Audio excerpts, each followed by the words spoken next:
해군기동함대 사령부가 창설 이후 첫 전대급 해상기동 훈련을 실시했습니다. 훈련에는 이지스 구축함인 세종대왕함을 필두로 대조영함과 천지함 등 함정 9척이 참가했습니다. 참가 전력은 대함 사격과 대잠전 훈련 등을 진행하며 전천후 대비태세를 확립하고 해상 기반 한국형 삼축체계 역량을 강화했습니다. 육해공 사관학교 생도들의 퇴교자가 대폭 줄었습니다. 각 군에서 조사한 사관생도 퇴교 현황에 따르면 재작년과 비교해 작년 퇴교율이 20% 이상 감소한 것으로 나타났습니다. 그에 반해 사관학교 입학 경쟁률은 증가하는 추세를 보여 사관학교를 희망하는 인원들이 더욱 늘어날 거란 전망이 나오고 있습니다. 우리나라와 미국, 일본이 군축 문제를 논의하는 유엔 회의장에서 북한의 무력 도발을 비판하고 완전한 비핵화를 한 목소리로 촉구했습니다. 3국은 북한의 무모한 도발은 유엔 안전보장이사회 결의를 위반한 것이라고 비판하며 러시아에 병력과 무기를 보낸 북한의 행보를 지적했습니다. 그러면서 비핵화 대화를 재개할 것을 촉구한다고 강조했습니다. 전투배치 훈련! 전투배치! 51호 장전!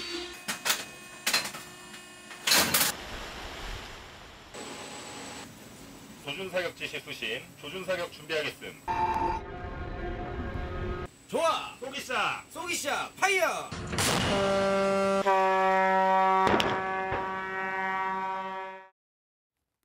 시청자 여러분 그리고 국군 장병 여러분 안녕하십니까? 2월 27일 KF 뉴스 시작합니다. 해군 기동함대 사령부가 지난 1일 창설 이후 첫 전대급 해상기동 훈련을 실시했습니다. 이지스 구축함인 세종대왕함을 비롯해 기동함대사의 막강한 전력들이 참가했습니다. 이태검 기자입니다. 이른 아침 준비를 마친 함정들이 하나둘 출항합니다. 희뿌연 해물을 뚫고 겨울바다를 헤치며 힘차게 나아갑니다. 전투배치 훈련! 일사불란하게 움직이는 승조원들, 곧이어 사격 명령이 떨어집니다. 쏘기샷! 파이어! 한 포가 연이어 불을 뿜습니다. 해군 기동함대 사령부는 지난 25일부터 사흘 동안 서해와 남해상에서 군사대비태세 확립을 위한 해상훈련을 실시했습니다. 지난 1일 기동함대 사령부 창설 이후 진행된 첫 전대급 협동훈련입니다. 7,600톤급 이지스 구축함인 세종대왕함을 필두로 대조영함과 천지함 등 함정 9척이 참가했으며 잠수함 1척, 항공기 13대도 함께했습니다. 참가 전력들은 대함 사격부터 대잠전 훈련, SM-2 함대공 유도탄 교전 통제 훈련, 함정 피해 복구 등 실전적인 훈련을 통해 해상, 수중, 공중에서 적 도발에 대한 대비태세를 확립했습니다. 특히 세종대왕함은 북한의 핵미사일 위협에 대비한 적 탄도탄 탐지 추적 훈련을 통해 해상 기반 한국형 삼축체계 역량을 강화했습니다. 우리 해군은 적의 도발을 억제하고 적이 도발하면 강력하게 응징해 반드시 승리하는 해양 작전 태세를 갖추겠습니다. 언제 어떠한 상황에서도 적이 도발하면 초탄의 적을 격침시킬 수 있도록 철저한 대비 태세를 갖추고 있습니다. 기동함대사는 앞으로도 대한민국 영해를 지키는 필승의 전투 태세를 이어나갈 방침입니다. KFN 뉴스 이태검입니다. 육해공군 사관생도들이 자진해서 학교를 떠나는 숫자가 지난해부터 모두 줄어든 것으로 나타났습니다. 보도에 송민아 기자입니다. 저희 85기 생도들은 4년간의 생도 생활에서 힘든 일도 많겠지만 모두 잘 이겨내고 호국 간성의 자질을 갖춘 정예의 장교로 성장하겠습니다. 학창시절 동안 꿈꿔왔던 학교에서 훈련할 수 있어서 굉장히 기쁩니다. 그리고 열애되지 않고 열심히 하도록 하겠습니다. 27일 강대식 국민의힘 의원 자료에 따르면 지난해 육해공군 사관학교에서 자진 퇴교한 학생 수는 모두 93명으로 전년 120명보다 23% 줄어들었습니다. 2021년 52명, 2022년 100명, 그리고 2023년에는 120명까지 치솟다가 급격히 감소한 겁니다. 학교별로 보더라도 2023년까지 우상향을 그리던 퇴교자 수는 지난해 모두 아래로 꺾였습니다. 특히 지난해 기초군사훈련 기간 동안 합격자들의 자진 퇴소율은 육사의 경우 전년 대비 44%나 줄어들며 큰 폭의 감소세를 기록했습니다. 사관학교 입학 경쟁률이 오르는 점도 고무적입니다. 2023년 30.2대 1이었던 공사 경쟁률은 지난해 37.6대 1로 높아졌고 육사와 해사도 소폭 증가했습니다. 이처럼 사관생도의 자진 퇴교자 수가 줄고 입학을 희망하는 지원자 수가 늘어난 이유로 월급 인상이나 진급에 대한 기대 심리가 높아진 것이 가장 먼저 꼽히고 있습니다. 육사 출신의 한 군 관계자는 정부가 초급 간부의 연봉을 대기업 수준으로 올리겠다고 밝힌 점이 이탈자를 줄이는 데 영향을 줬다고 말했습니다. 또 처우 불만으로 군 간부들이 대거 이탈하면서 오히려 임관생도들이 높은 자리를 노려볼 수 있다는 기대감도 커진 것으로 분석했습니다. 교육계에선 경기 침체와 함께 비싼 학비를 들여 4년제 대학을 나오더라도 취업문이 좁아진 현재 상황에 반해 생도기간 학비와 기숙사가 무료로 제공되고 임관하자마자 취업이 보장된다는 점이 이탈자를 줄이는 요인으로 분석했습니다. 지난해 우리 군은 GOP 부대 소위의 초임 연봉을 4,500만 원 수준으로 올린 바 있고 추후 6천만 원까지 늘려나갈 계획입니다. KFN 뉴스 송민아입니다. 피트 헤그세스 미국 국방부 장관이 내달 한국을 방문할 가능성이 있는 것으로 알려졌습니다. 군 당국과 방산업계에 따르면 헤그세스 장관은 내달 중순 실시되는 한미연합연습 2025 자유의 방패 이후 방한할 수 있다는 뜻을 한국 측에 전달한 것으로 알려졌습니다. 트럼프 2기 행정부 출범 이후 장관급 인사가 방한한 적이 없어 방한 여부에 많은 관심이 쏠리고 있습니다. 헤그세스 장관의 방한이 성사된다면 국내 조선업체인 한화오션이나 HD 현대중공업 등을 방문할 가능성이 크다는 관측입니다. 앞서 트럼프 대통령은 지난해 함정 수출 및 보수, 수리, 정비 분야에서 한국과의 협력 필요성을 언급한 바 있습니다. 우리나라와 미국, 일본이 군축 문제를 논의하는 유엔 회의장에서 북한의 무력 도발을 비판하고 완전한 비핵화를 한 목소리로 촉구했습니다. 김은진 기자의 보도입니다. 한미일 대표들은 현재 시간 어제 유엔 제네바 사무소에서 열린 군축회의 고위급 회의에서 공동 발언을 통해 북한은 불법적인 핵과 탄도미사일 능력을 계속 발전시키고 있으며 지역 안정과 평화를 위협하는 활동을 확대하고 있다고 밝혔습니다. 3국은 작년 10월 대륙간 탄도미사일 발사와 지난달 중거리 극초음속 탄도미사일 발사 등 북한의 무모한 도발은 유엔 안전보장이사회 결의를 위반한 것이라고 비판했습니다. 또 러시아에 병력을 보내 우크라이나와 전투를 벌였고 치명적인 탄약과 탄도미사일을 러시아에 제공했다고 지적하기도 했습니다. 3국은 국제사회는 북한이 어떤 상황에서도 핵무기 국가주의를 가질 수 없음을 분명히 해왔다며 우리는 북한이 WMD와 탄도미사일 프로그램을 완전하게 폐기하면서 비핵화 대화를 재개할 것을 촉구한다고 강조했습니다. 한미일 3국은 지난 18일 독일 미네남보 회의에서도 북한 비핵화를 명시한 공동성명을 발표한 바 있습니다. 특히 미네남보 회의 공동성명에 완전한 비핵화만 명시돼 있었다면 이날 공동발언에선 완전하고 검증할 수 있으며 불가역적인 비핵화라는 표현이 발언문에 온전히 담겼습니다. KFN 뉴스 김은진입니다. 도널드 트럼프 미국 대통령이 추진하고 있는 미국판 미사일 방어망 아이언돔 계획이 골든돔이라는 이름으로 변경됐다고 영국 일간 가디언이 보도했습니다. 보도에 따르면 트럼프 대통령은 지난달 27일 차세대 미사일 방어 시스템을 미국에 구축하는 내용을 담은 행정명령에 서명했습니다. 미 국방부 관계자는 이 행정명칭이 최초 미국을 위한 아이언돔이었으나 미국을 위한 골든돔으로 공식 변경됐다고 밝혔습니다. 골든돔 행정명령은 미 국방부가 앞으로 2개월 안에 탄도 및 극초음속 미사일, 신형 순항 미사일 등을 막아낼 새로운 요격체계의 실행 계획을 마련해야 한다는 지시를 담고 있습니다. 6.25 전쟁 당시 미국 군종 신부로 참전해 박해를 실천한 에밀 조지프 카폰 신부가 교황에 의해 존경해도 되는 일을 뜻하는 가경자로 선포됐습니다. 김철환 기자의 보도입니다. 프란치스코 교황이 에밀 조지프 카폰 신부를 포함해 시복 후보자인 가경자 5명과 새로 성인이 될 2명에 대한 교령을 승인했다고 카톨릭 뉴스통신이 보도했습니다. 1916년 태어나 1940년 사제품을 받은 카폰 신부는 2차 세계대전에 이어 1950년 군종 신부로 6.25 전쟁에 참전했습니다. 미 1기병사단 8기병연대에 배치된 카폰 신부는 전장에서 부상병을 돌보고 낙오된 병사를 구출하는 등 헌신의 활동을 하다 1950년 11월 운산 전투 중 중공군의 포로가 됐습니다. 포로 수용소에 수감된 상황에서도 헌신적으로 부상자를 간호하는 등 신앙과 인류애를 실천하던 그는 구타와 영양실조, 추위로 1951년 5월 23일 35세의 나이로 유명을 달리했습니다. 살아남은 병사들의 증언을 통해 1954년 종군 신부 카폰이라는 책이 출간되면서 그의 박애 정신이 널리 알려지게 됐습니다. 카폰 신부는 전쟁터에서 인류애를 실천한 공로를 인정받아 2013년 미국 최고 무공훈장인 명예훈장을 받았으며 한국 정부도 2021년 대한민국 최고 무공훈장인 태극 무공훈장을 추서한 바 있습니다.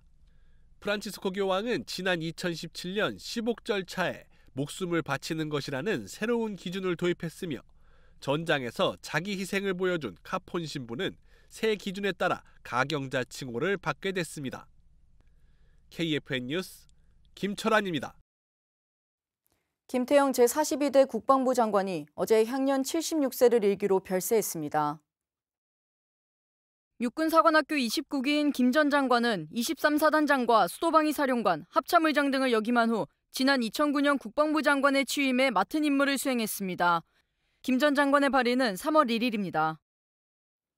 우리나라에서 가장 눈이 많이 오는 곳으로 유명한 울릉도에서 장거리 항공통제 레이더를 운용하는 현경수 준이의 하루를 안승혜 기자의 궁금해 시간에서 들여다봅니다. 저는 지금 대한민국 최동단 공군부대에 나와 있습니다. 이곳은 대한민국에서 눈이 가장 많이 오는 곳인데요. 어려운 환경 속에서도 대한민국 영공 감시를 위해 1년 365일 잠들지 않는 곳입니다. 궁금해 이번 시간에는 장거리 항공통제 레이더를 관리하는 현경수 준이를 만나 자세한 이야기 나눠보겠습니다. 인사 먼저 부탁드립니다. 필승! 예, 안녕하십니까. 저는 레이더 반장 준이 현경수라고 합니다. 장거리 항공통제 레이더를 운영하고 있고 작전 지역 관리 업무를 수행하고 있습니다. 저기 제설차예요? 네, 저기 유니목이라고 하는 저희 부대 제설차고 부대 외곽 출퇴근길까지 7cm 이상 쌓이면 운영을 하고 있습니다. 제설차뿐만이 아니라 포크레인도 있고 직접 인력으로도 매일 제설을 하고 있습니다. 저희 부대가 유일하게 전국에서 케이블카로 출퇴근을 하는 지역이라서 풍속계가 있는데 20나트 이상이 되면 출퇴근이 불가능합니다. 아침에 와서 먼저 풍속계를 확인하고 출퇴근이 가능한지 확인을 하고 있습니다. 출근을 케이블카를 타고 하세요? 네, 맞습니다. 사무실이 어디에 있길래? 사무실은 저기 1000m 고지에 있는 작전 지역이라고 해가지고 동우리에 위치해 있습니다. 네. 저희 부대에서 운영하는 케이블카는 수용 인원 15명, 예, 총 중량 1500kg까지 가능하고요. 작전 지역에 이제 상수가 제공이 안 되기 때문에 물을 상시로 케이블카도 이동해서 옮기고 있습니다. 굉장히 가파르네요. 네. 걸어서 올라가는 건 거의 불가능할 정도로. 네. 이거 안전한 거죠? 안전합니다. 현재까지 사고가 한 번도 안 났습니다. 네. 예. 와, 빛을 보면서 출퇴근한다는 것도 절경이네요, 진짜. 절경입니다. 올라갈수록 점점 절경. 1번 철탑을 이제 지나가고 있습니다. 철탑이 몇 개예요? 철탑이 2개고, 2개. 예, 저 위에 풍속계가 있어가지고 풍속을 상시로 체크하고 있고. 저희가 제일 중요한 게 여기 케이블카장이거든요. 네. 오늘 거리는 미끄럼틀이 있습니다. 미끄럼틀. 네, 작전 지역에 이제 도착을 했습니다. 와. 네, 저기 아래 보이는 게 이제 나리분지 지역이고 네. 바닥까지 잘 보이네요. 시정이 좋아가지고. 이제 안테나 하실로 가시죠. 와. 이게 어떤 레이더예요? 우리 레이더 같은 경우는 미국 로키드 마틴사에서 제작된 117 에코 1 장거리 항공통제 레이더입니다. 24시간 계속 돌아가고 있는 거예요? 네, 24시간 1년 365일 항적을 포착해서 가격을 전송해주고 있습니다. 네. 북한의 청진, 평양, 독도 당연히 커버가 되고요. 네. 히로시마까지도 저희가 포착을 하고 있습니다. 항공관제사령부 예하 부대에서 이제 근무한다는 그런 자부심이 있으실 것 같은데. 네, 맞습니다. 항공관제 사령부 같은 경우는 24시간 365일 무중단 장비 운영을 하고 있기 때문에 혹독한 환경 속에서 고생하시는 선배님, 후배님들 너무 감사한 마음이 들고 동쪽 끝 울릉도에서 정말 많은 인원들이 대한민국 영공을 수호하기 위해서 정말 고생을 많이 하고 있습니다. 국민 여러분들께서 고생하는 인원들을 위해 응원해 주신다면 저희는 더 힘내서 대한민국 영공을 수호해 나가도록 하겠습니다. 감사합니다. 이어서 팩트로 알아보는 군대 이야기 시간입니다. 2023년 북아프리카 수단 내전으로 인해 재외국민의 안전이 위협받는 상황에서 이들을 안전하게 대피시키기 위해 수행한 민간인 철수작전인 프라미스 작전에 대해 알아보겠습니다. 팩트로 알아보는 군대 이야기입니다. 오늘은 국내는 물론이고 해외에서도 찬사를 보낸 대한민국 국군의 작전을 소개해드릴 건데요. 당시에 언론을 통해서 이 작전을 접한 해외 누리꾼들은 이런 반응을 보였습니다. 한국은 내전으로 폐허가 된 곳에서 자국 국민들을 안전하게 구출했다. 구조작전을 끝마친 한국 군인들의 훈훈한 사진을 봤다. 훌륭한 자원을 보유한 한국이 부럽다. 극찬을 받은 이 작전은 재외국민 보호 작전인데요. 작전명은 프라미스입니다. 우리 국군이 국민과의 약속을 지키기 위해서 어떤 일까지 했는지 들어보실래요? 2023년 4월 15일 북아프리카 수단의 카르툼에서 정부군과 신속지원군 사이에 무력 충돌이 일어났습니다. 정부군 수장 압델 파타 부르한과 신속지원군 수장인 모하메드 함단 다갈로가 최고 권력자 자리를 놓고 내전을 벌였습니다. 시간이 지날수록 교전 규모가 확대됐는데요. 전투기, 장갑차, 전차까지 동원됐고 민가로 들어가서 충돌을 벌일 만큼 격렬해졌습니다. 집안에서 숨죽여 지내던 카르툼 시민들은 피란길에 올랐습니다. 나라를 버리고 국경을 넘는 사람들까지 생겨났습니다. 심각한 문제는 하루에도 수십 명씩 죽어나가는 이 위험천만한 전쟁터에 우리 교민들이 있었다는 사실입니다. 모두 28명이었습니다. 우리 교민들이 벌건 대낮에도 커튼으로 창문을 틀어막은 채 가만히 숨죽여 두려움에 떨고 있던 그때 대한민국 공군의 C-130J 슈퍼 허큘리스 수송기가 우리 교민들을 구하러 오고 있었습니다.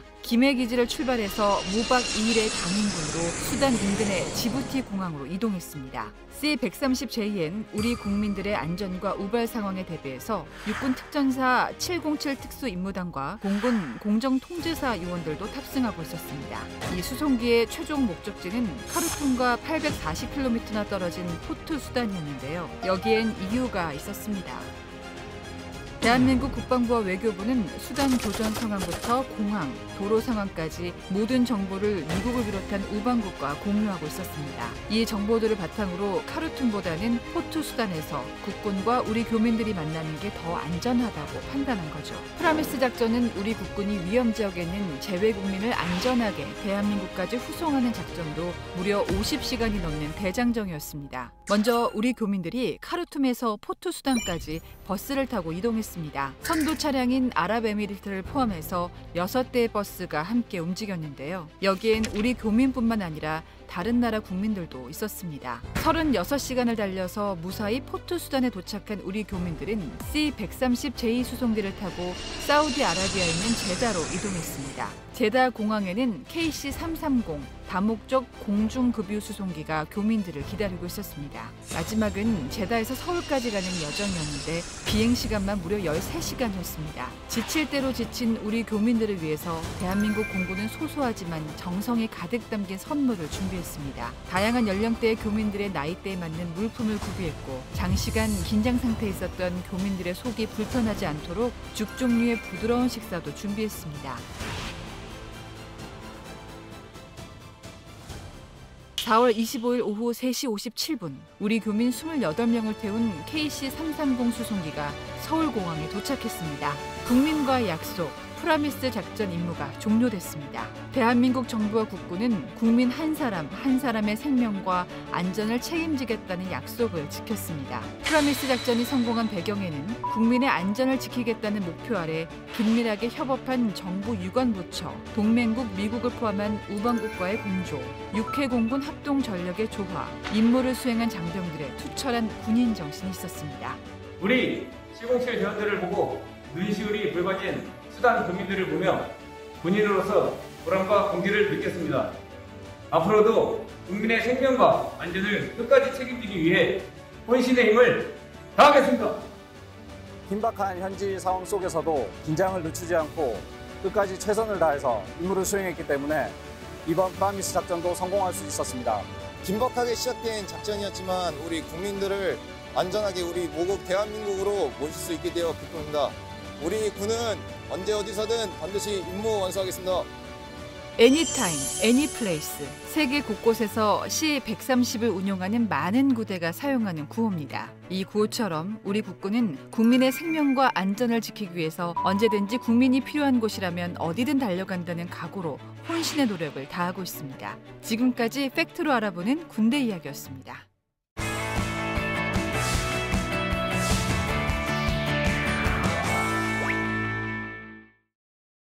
장병들의 경제관을 확립하고 다양한 혜택을 전달하기 위한 코너, 경제야 군대 가자 시간입니다. 오늘은 군인공제 외의 희망 플러스 프로젝트에 대해 알아보겠습니다. 김은별 기자입니다. 경제적 자유는 그것을 배우고 실천하는 사람들에게만 주어진다. 금융교육가 로버트 키요사키가 한 말입니다.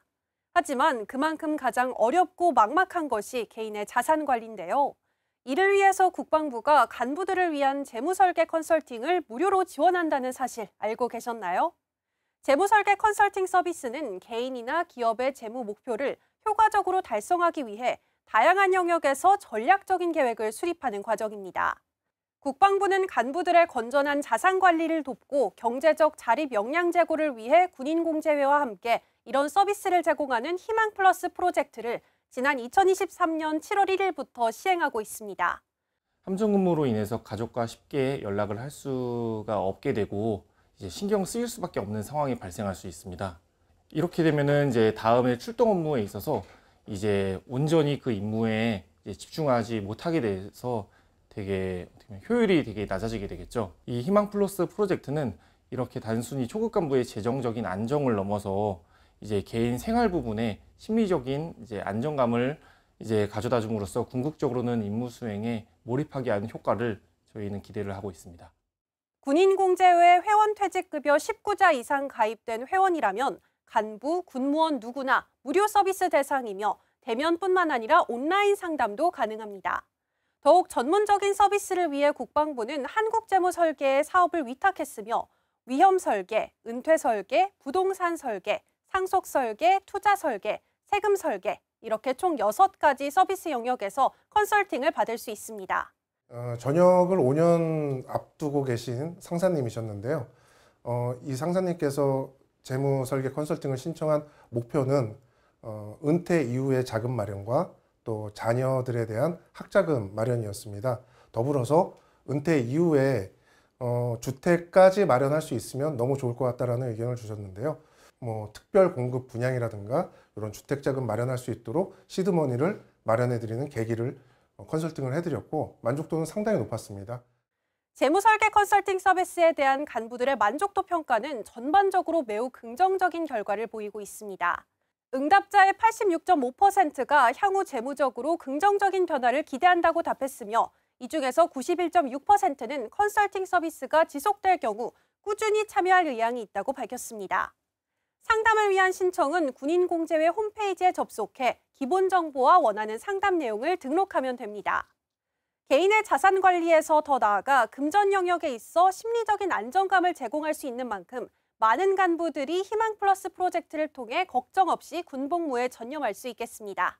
지금까지 경제야 군대 가자 김은별이었습니다.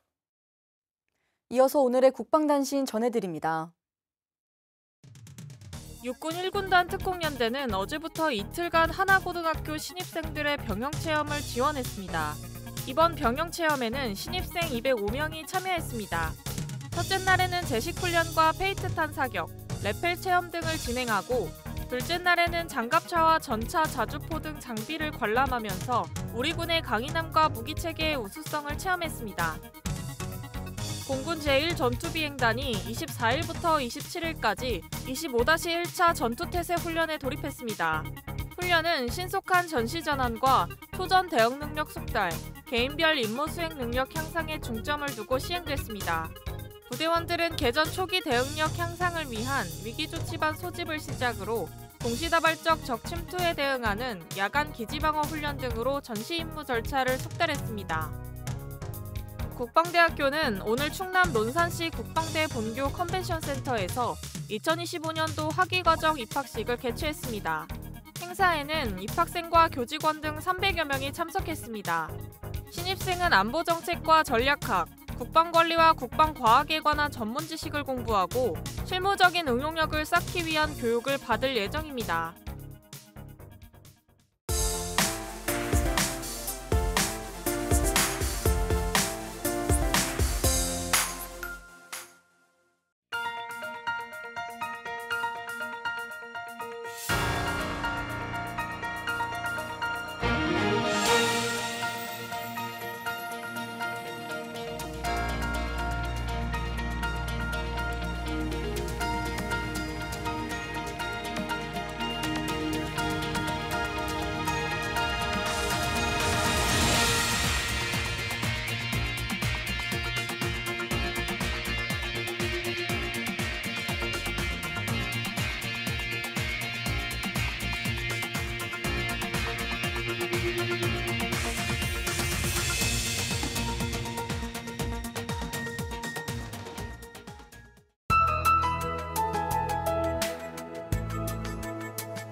2월 27일 기상정보입니다. 오늘은 완전한 봄 날씨를 느낄 수 있습니다. 남서쪽에서 따뜻한 공기가 유입되면서 기온은 빠르게 올라갈 전망입니다. 오늘 예보입니다. 오늘도 전국의 하늘은 대체로 맑겠습니다. 내일 예보입니다. 내일은 서울을 포함한 경기, 강원, 경북 지방은 구름이 많겠으며 충청 이남 지역으로는 1에서 3mm의 비가 내린 뒤 오전부터 구름이 많겠습니다. 내일 아침 최저기온은 서울 3도, 원주 영하 3도가 예상되며 한낮 최고기온은 서울 13도, 강릉 18도로 따뜻한 봄 날씨를 미리 느낄 수 있겠습니다. 작전 기상입니다. 오늘은 기상이 작전에 미치는 영향은 없겠습니다. 주간 기상 전망입니다. 이번 주간은 비 소식이 잦습니다. 봄과 연휴가 시작되는 주말부터는 전국적으로 많은 비 또는 눈이 내리겠습니다. 토요일에는 최대 15mm 내외의 비가 내리겠으나 일요일부터 화요일 사이 서울을 포함한 경기 영서, 충청, 경북 지방으로 20에서 30mm, 눈으로 최대 40cm가 내리겠으며 특히 강원, 영동 지방은 100cm 이상의 눈이 내릴 것으로 예상되며 강풍을 동반하겠습니다. 주말간 외출 및 나들이 계획하신 분들께서는 최신 기상예보를 꼭 참조하시기 바랍니다. 연휴간 비 종료 이후에는 꽃샘추위가 찾아오겠습니다. 이상 공군기상단 제공 기상정보였습니다. 이것으로 KFN 뉴스를 마칩니다. 시청해주신 여러분 고맙습니다.